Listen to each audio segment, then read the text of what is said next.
সম্মানিত হাজিরিন, আমার প্রিয় ঢাবালাপর ভাইরা, রমাদান আমাদের কাছে আমাদের জীবনে আসে আর যায়।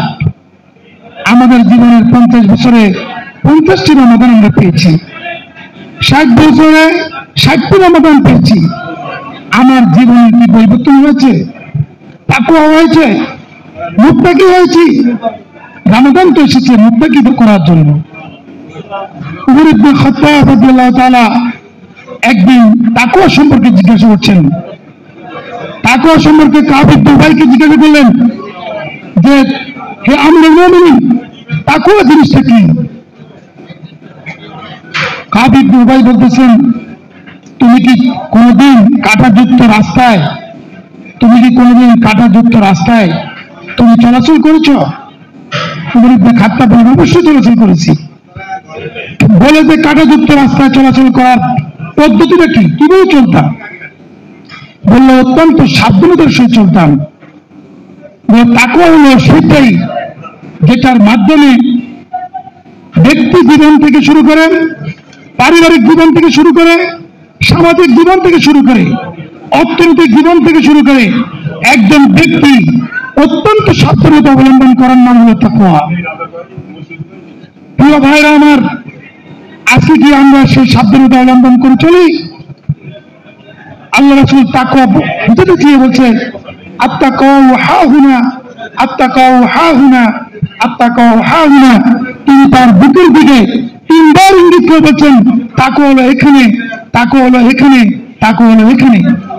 প্রিয় ভাইরা আমার, আমরা কি সে তাকওয়া অর্জন করেছি?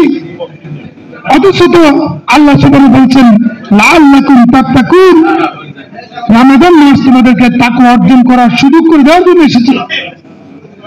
রমাদান মাস হচ্ছে মুসলমানদের জন্য সে প্রশিক্ষণ। বাকি 12টি মাসের মধ্যে 11টি মাস কিভাবে আমরা চলব, প্রতি বছরের রমাদান মাসে সে আমাদেরকে সে প্রশিক্ষণ দিয়ে থাকে। একজন প্রশিক্ষণের কাজ কি? প্রশিক্ষণ আমরা কেন নিই? আপনাদের মিরপুর 10 নম্বরে একটি ফায়ার সার্ভিসের একটি অফিস আছে না? এই ফায়ার সার্ভিসের ট্রেনিং দেওয়া হয়। একটি আগুন কিভাবে নিভাতে হয় এটা ট্রেনিং দেওয়া হয়। বিভিন্ন ধরনের বাড়িঘরে আগুন লাগলে, ফ্যাক্টরিতে আগুন লাগলে কিভাবে আগুন নিভাতে হয় সেটা ট্রেনিং দেওয়া হয় এখানে। এই ট্রেনিং দেওয়ার মাধ্যমে কি উদ্দেশ্য কি? একজন প্রশিক্ষিত করে আনসারদেরকে, ফায়ার সার্ভিসের কর্মকর্তাদেরকে ট্রেনিং দেওয়া হয় এটা এই জন্যই যে কোথাও বাড়ি লাগলে, আগুন লাগলে সে যেন তার ট্রেনিং প্রাপ্ত হয়ে সেখান থেকে কি করতে পারে, মানুষকে উদ্ধার করতে পারে। অতএব আমরা রমাদান মাসে আমরা রোজা রাখবো ট্রেনিং এর মাধ্যমে, যে ট্রেনিং এর মাধ্যমে বাকি 11টি মাস আমাদের জীবনকে তাকওয়ার ভরপুর করে দিব, যেন নিজেদের জীবনকে আমরা তাকওয়া দিয়ে বাকি 11টি মাসকে পরিচালনা করতে পারি। তা আমরা প্রশিক্ষণ কিভাবে নিতে পারি? আপনি দেখেন, যারা আর্মিতে চাকরি করে, এখানে আমাদের কর্নেল স্বাধীন ভাই সহ কর্নেল শহীদ ভাই অনেকে আছেন। যারা আর্মিতে চাকরি করে তাদেরকে 2 বছরের প্রশিক্ষণ দিতে হয়। এই প্রশিক্ষণটা তারা কেন নেই? এই আর্মি লং কোর্সটা তারা কেন নেই? তারা লং কোর্সটা এই জন্য নেই, তাদের বাকি জীবনটা যেন এই প্রশিক্ষণের মাধ্যমে পরিচালিত হয়। কি শহীদ ভাই কথা ঠিক না? প্রশিক্ষণটা এই জন্য দেওয়া হয় বাকি জীবনটা সুন্দরভাবে পরিচালিত করার জন্য। আমাদের এখানে কর্নেল তাই ভাই আছে। প্রশিক্ষণটা নেওয়া হয় এই জন্যই যেন যুদ্ধক্ষেত্রে যেন শত্রুদেরকে পরাভূত করতে পারে। আজকে যারা ব্যাংকে চাকরি করে তারা ব্যাংকের প্রশিক্ষণ নেই, যারা বিশেষ ক্যাডারের চাকরি করে তাদেরকে লোক প্রশাসন ভিতরে প্রশিক্ষণ দেওয়া হয়। প্রিয় ভাইরা আমার, রমাদান মাস এসেছে আমাদেরকে প্রশিক্ষণ দেওয়ার জন্য। এই প্রশিক্ষণ দেওয়ার জন্য আল্লাহ তাআলা আমাদেরকে সৌভাগ্য দিয়েছেন। মান কামা রমাদান ঈমানান ইহতিসাবান গুফিরা লাহু মা তাকাদ্দামা মিন যামবি।